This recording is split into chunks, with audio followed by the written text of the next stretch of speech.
চীনের উহান ২০২০ সালের শুরুর দিকে তারা মাত্র ১০ দিনের সময়সীমায় ২৫,০০০ বর্গমিটার জায়গার উপর ১,০০০ শয্যার একটি অত্যাধুনিক বিশেষায়িত হাসপাতাল গড়ে তোলেন। এই আপাত অসম্ভব লক্ষ্যকে বাস্তবে রূপ দেওয়ার উদ্দেশ্যে ২০২০ সালের ২৩ জানুয়ারি গভীর রাতে উহান শহরের একটি পতিত প্রান্তরে একসঙ্গে শতাধিক ভারী বুলডোজার ও মাটি কাটার যন্ত্র নামিয়ে দেওয়া হয়। জমি তৈরি করার মধ্য দিয়েই আনুষ্ঠানিকভাবে সূচনা ঘটে এই ঐতিহাসিক প্রকল্পের। কয়েক ঘণ্টার মধ্যে পুরো অঞ্চলটি এক বিশাল নির্মাণ ক্ষেত্রে পরিণত হয়।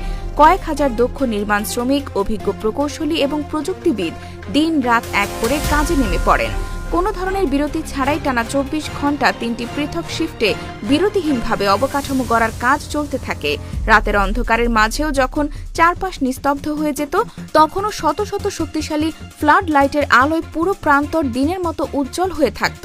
বিশ্বের কোটি কোটি মানুষ স্যাটেলাইট টিভি ও সরাসরি ইন্টারনেট লাইভ স্ট্রিমিংয়ের সাহায্যে চোখের পলক না ফেলে এই অভূতপূর্ব যান্ত্রিক কর্মযজ্ঞ প্রত্যক্ষ করেছিলেন।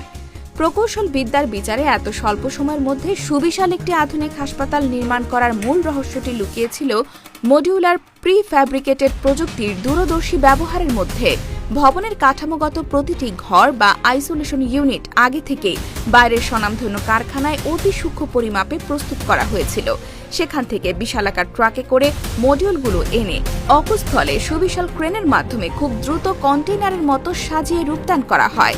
ভিত্তিপ্রস্তর স্থাপন, পয় নিষ্কাশন, নর্দমা তৈরি, জটিল বিদ্যুৎ সংযোগ নিশ্চিত করা এবং স্বয়ংক্রিয় বায়ু শোধন ব্যবস্থা স্থাপন করার মতো জটিল কাজগুলো একে একে করার পরিবর্তে একই সাথে সমান্তরালভাবে সম্পন্ন করা হচ্ছিল।